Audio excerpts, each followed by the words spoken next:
Good morning. It is Tanny Reed Walker here, counselor with FCSS.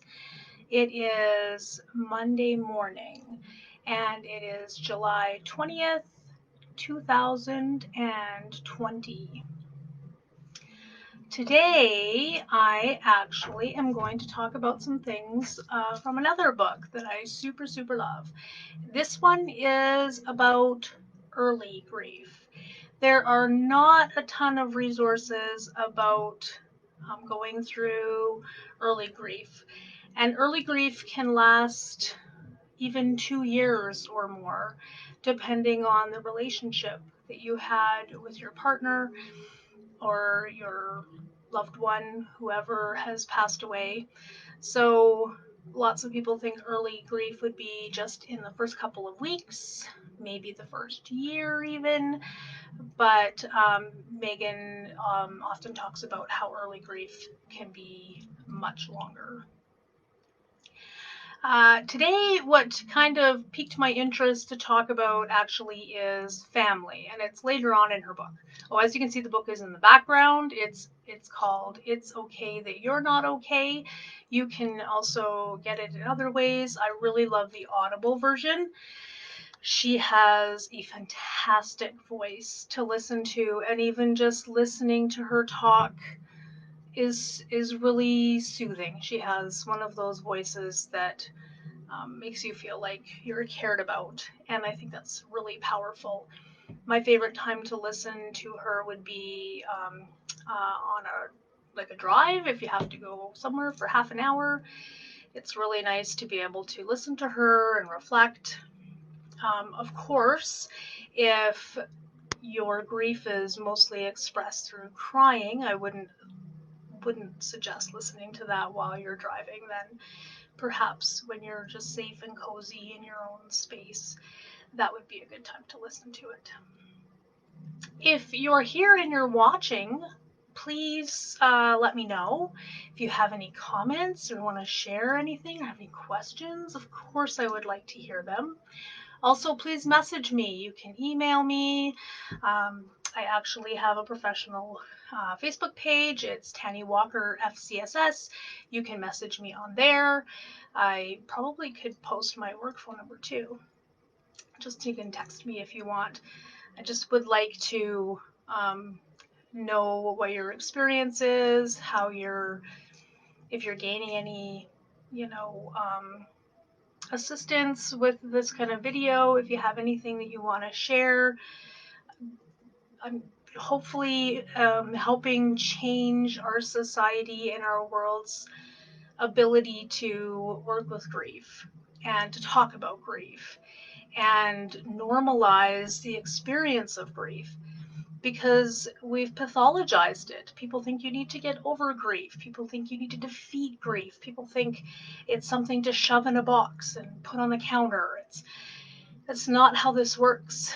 We are humans, and grief is a broader, not broader, it helps. It's part of love. It's part of the whole entire ball, globe, circle of love. And I really hope that through these videos, people start to realize that and are able to talk about it a little more. Okay, so I am not the kind of person who's just going to go chapter by chapter through different books that I read. It's just what piques my interest. And today we're going to talk about family. So, best case scenario, someone passes away, someone dies, and some families, they stick together and they work together and they have really great communication and they all agree on everything and they just get closer and more bonded.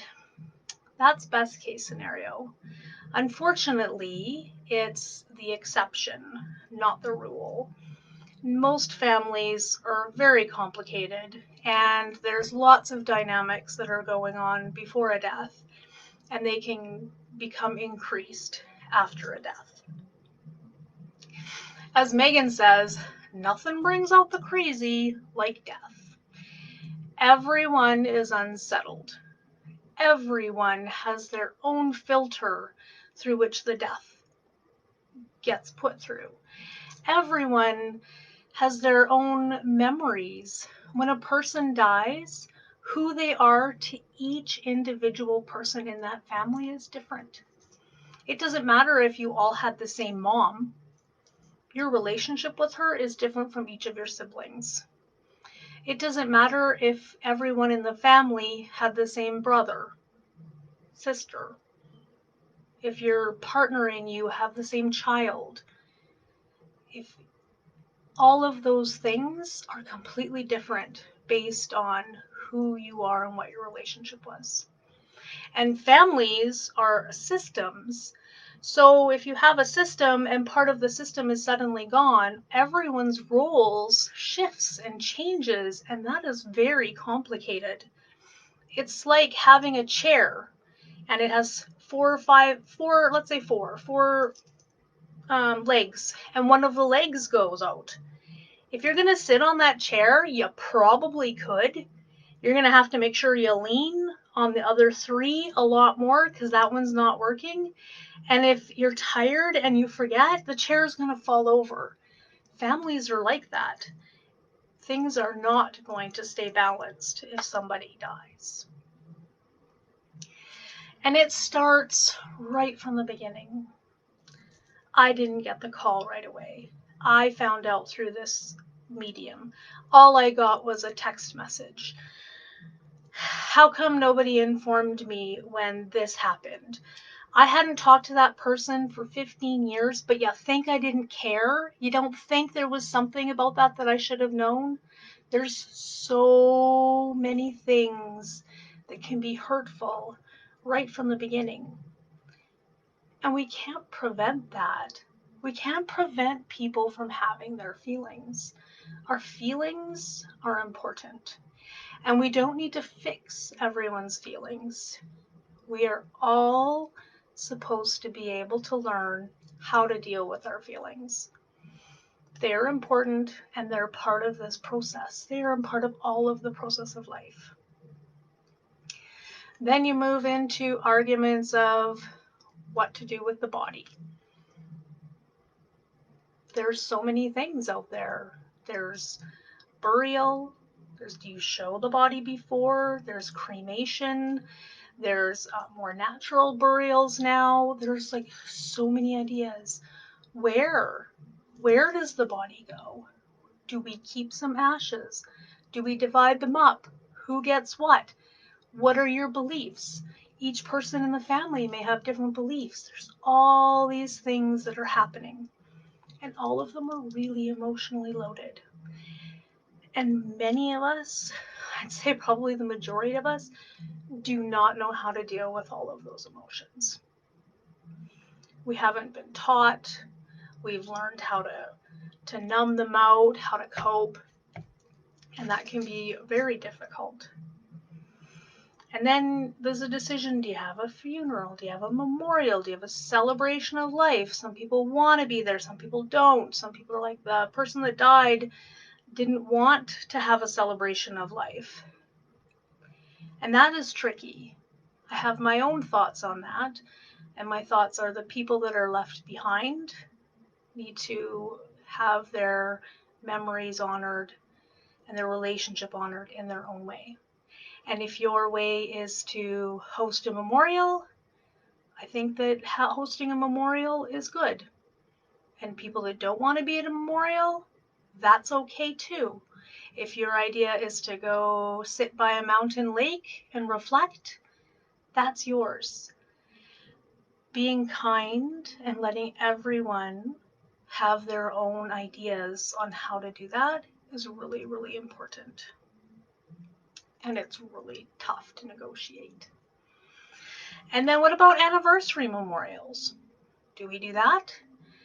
Some people memorialize a birthday. Some people memorialize what they call the angel day when their person passed. There's so many different things. I know in my family, Easter time is very special because my kids used to always travel with their dad to his home place, and that was a really special time for them. So there's lots and lots of different things that we can do, and everyone's going to have ideas, and everyone's going to have opinions, and everyone is going to want to be heard and seen, because when you're in pain, mourning is expressing that. We wish that we could negotiate all of these things with skill and compassion and understanding. But most families are not full of that. We don't often get taught how to negotiate things with skill, compassion, and understanding. Lots of times it's the strongest person, the loudest person. There's going to be a person who has the role of making the decisions, and if the family dynamics have been one makes the decisions and the others don't listen, and then somebody else makes the decision, it's just very complicated. It throws a huge monkey wrench into family dynamics. And if a relationship was strained before, but you had kind of had a balance of how to manage each other and be around each other, that tenuous balance is shattered. Kind of like the chair with the legs. You're trying to balance on that one leg, and then it just kind of falls apart. Opinions and needs, they jockey for space. Who's the loudest? Who's going to say what? Nobody listened to me. All of those emotions and all of those things are going to come up.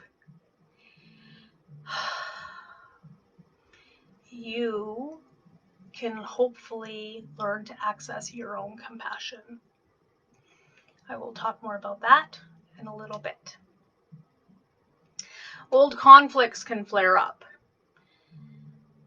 They can flare up over possessions. They can flare up over any of the other things that I've talked about. They can just, old hurts and old wounds, it's like they just get ripped off. So you're trying to deal with all of that on top of losing somebody who is extremely important to you. Oh, that is so hard. But I want you to know it's also normal. Your family is not abnormal. They may be acting crazy, but that's because everyone feels crazy. Crazy on the inside. Relatives that have been distant may all of a sudden pop into your life. Everyone's been living their lives, busy, busy, busy, and all of a sudden someone passes away and people just show up out of nowhere, and you're like, where were you before? Well, they were there somewhere else, living their life and loving that person that's died. Or maybe they've been out there living their life and they've also been loving you. But now all of a sudden it's in the forefront of their brain. They need to show up and they need to let you know that even though they haven't been around and they haven't actually seen you, their hearts have been with you. There are other nefarious reasons why some people might show up. But I really, from the depths of my soul, believe it's mostly that we love each other even when we're not around. I know I've had a couple of really beloved uncles pass away, and I show up. They live far away from me. I don't have the resources to go visit them all the time, whether it's time or money, or sometimes I didn't have a vehicle. It wasn't because I didn't love them and I didn't care. I had other stuff happening. So when they pass away, just drop everything and go, because I love them and I love all the people around them, and they may not know that I love them, but I know that I love them, and so that can be a thing. People just show up, but then it causes disruptions because they're like, well, who are you? Where have you been all these years? What's going on for you? Try to look at everyone with compassion and realize everyone has a story. Everyone has a story in relation to that person that they love, and they also have a story in relation to you.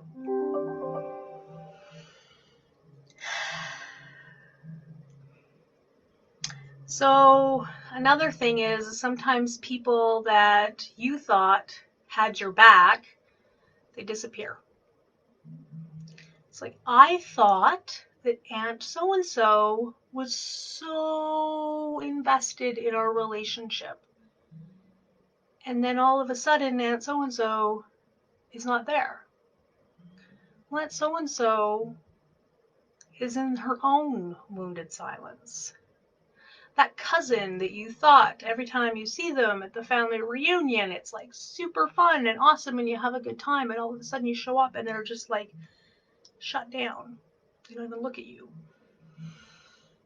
They're just deep in their own wounding, their own grief. Megan calls it their own wounded silence. Everyone is managing with the very best that they have. And that actually brings me to Brene Brown. I don't know if people on this page have heard of Brene Brown, but she is fantastic. She is a social worker and she works with vulnerability and emotions and understanding people and learning how to work with that skill, compassion, and understanding that I talked about earlier in this episode. And she always says, can you try to approach things with the idea that everyone is doing the best that they can, period. My best is not the same today as it was yesterday, and it might be different tomorrow, and sometimes my best is different by the minute. We don't know, but we're doing the best that we can at the time. And we all fumble and we all fail. I've spoken to lots of people with grief and who are mourning, and I walk away next and I'm like, did I do that right? Did I say something wrong? And it's forefront in my mind. And yet still, I'm human. We're all human, and we're all doing the best that we can at the time.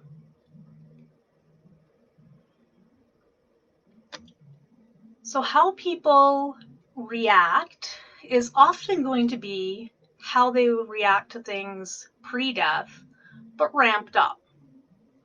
So if you're the kind of person, or the person that you're experiencing these from tends to be very calm and rational and compassionate and patient, after the death, they will often continue to be, and maybe even more calm and rational and patient and compassionate.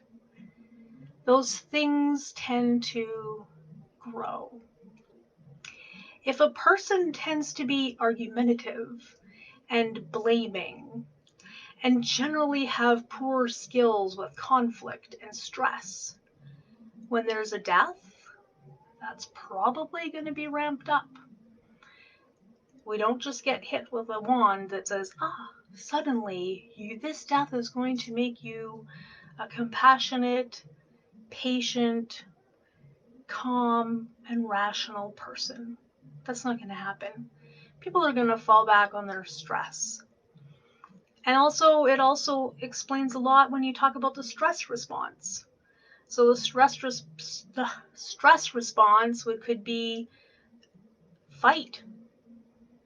Well, I have to make sure that I get heard and I have decisions that are happening, and I'm going to be at all of the important signings of legal stuff, and I'm going to argue with you to make sure that my needs get met. And they just fight and they look for things because they just need to get that fighting out. Sometimes actual physical fights can happen at some family gatherings when it comes to death. Oh, I myself have to breathe when I talk about that. And then there's flight. I gotta run away. I just can't be there. I need to be on my own.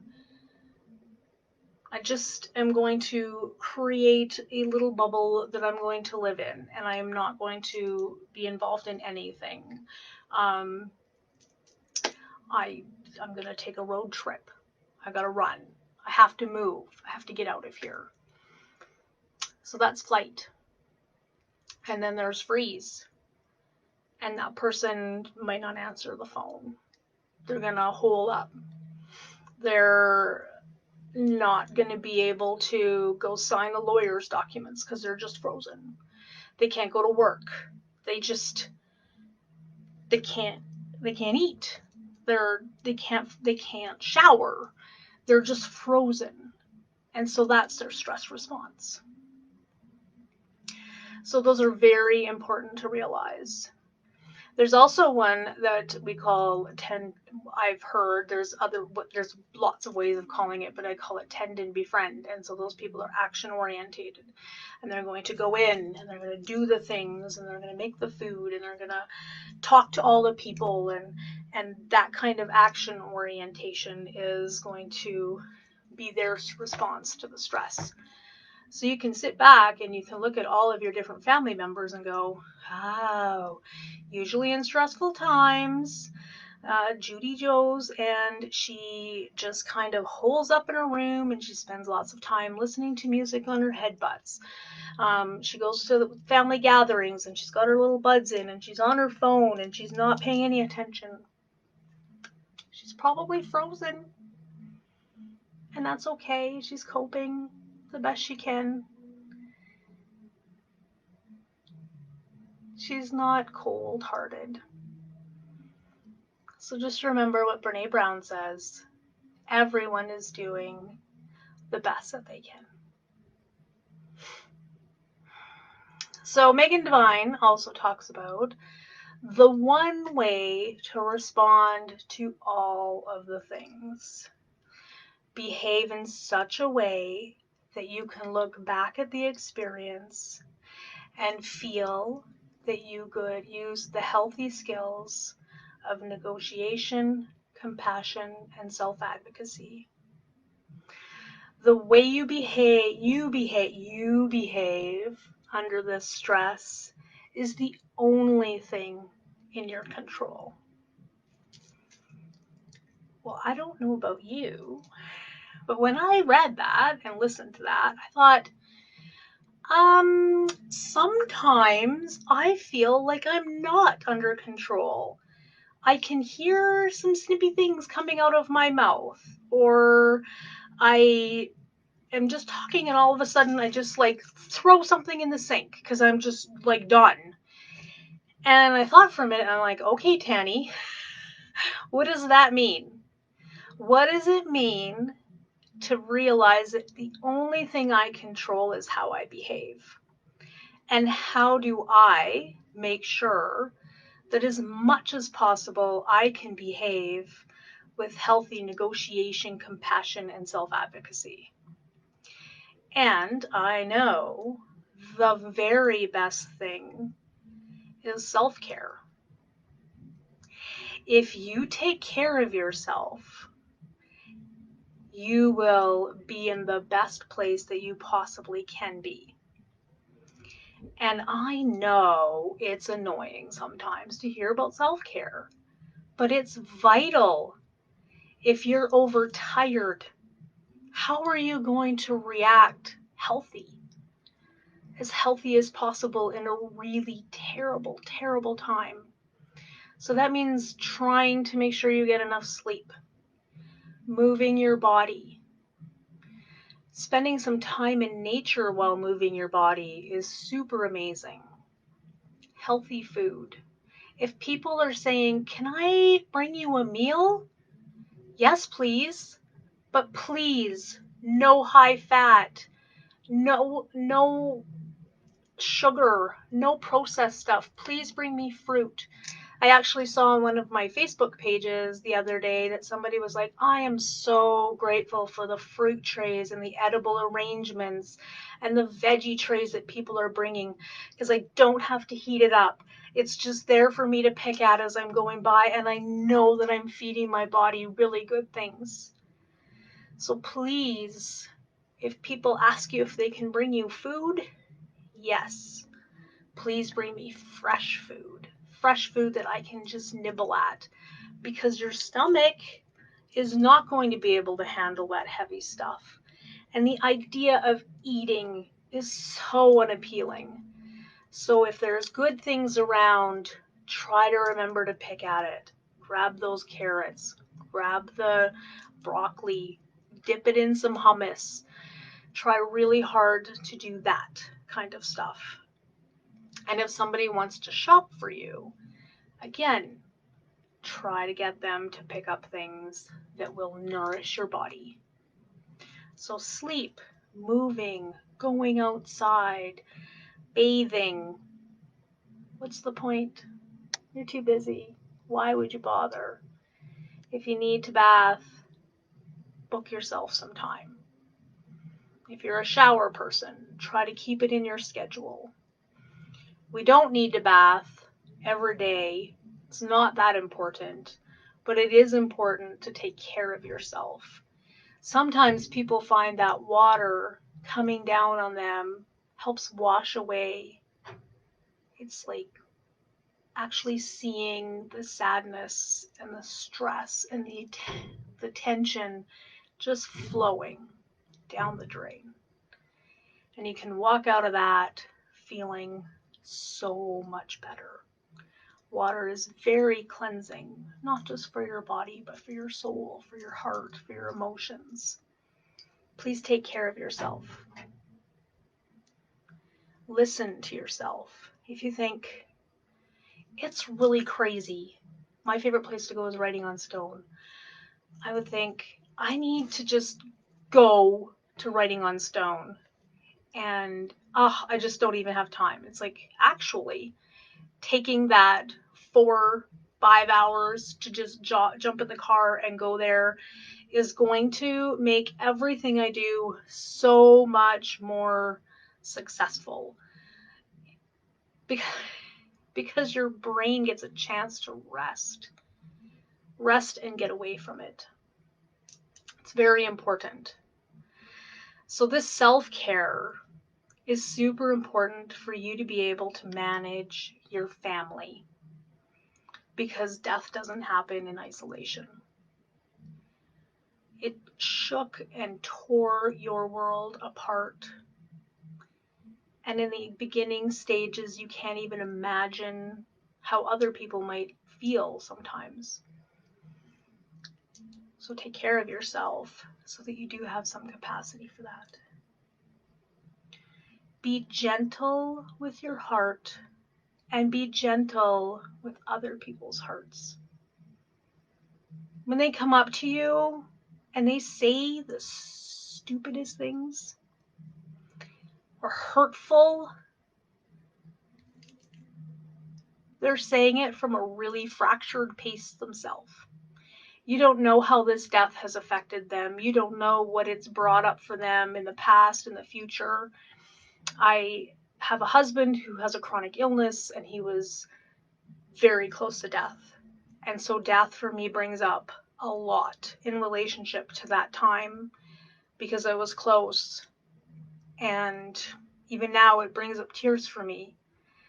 I think it's made my heart softer and it's made me more patient. But it brings up things for me. And so it brings up things for everybody. Memories, the future. Everyone that sees death realizes that the ones that they love, they could lose. And part of loving is going to be grieving. So be gentle with your heart and their heart. And pick your battles. You don't need to jump into every battle. If you find you're a fight person and you're trying to jump into every battle, go back to that self-care. Take it on. If you're freezing, self-care. Go outside, move your body. That's how you break out of the freeze. And if you're running, again, take care of your body. And if you have to run, you do a short run to some place where you can move your body outside. Take care of you. It's not a betrayal of the person that you love that is gone. It is an honoring of you and all of the people around you that you love. Pick your battles. There is no winner in this situation. This is a no-win situation. You've all lost. You've all lost. You've all lost somebody that you love. And all of you are dealing with fear and sadness and anger, sometimes relief. There's so many things. So if you catch yourself in a battle, step away. Because your love and your connection to the person that has passed away can never be diminished. No battle, no choice after death, nothing that happens can be diminishing of your love for that person. It's yours. It will always be yours. I think next week I'll probably talk about friends. So that will be something, because we have family and we know those are complicated, but lots of times we have all these friends around us and we think they will be there to support us.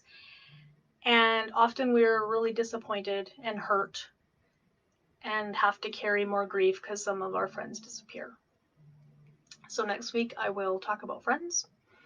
And please like and share and talk to people and send me messages about this video, about anything you want to talk about. And I am grateful for you. Please take care of yourself. Again, the book is It's Okay That You're Not Okay by Megan Devine. I also spoke of Brene Brown. She has a podcast. She has multiple books. She's all over the place. She has TED Talks. That's a good way to start, is looking at her TED Talks. And as for self-care, Megan Devine has self-care tips. She has a website, Refuge in Grief. Check that out. Also, if you have any questions of me or any of the other FCSS counselors, please contact us. Until next Monday, again, take care of yourself. Be gentle. Be gentle to your heart and gentle to others' hearts. Take care.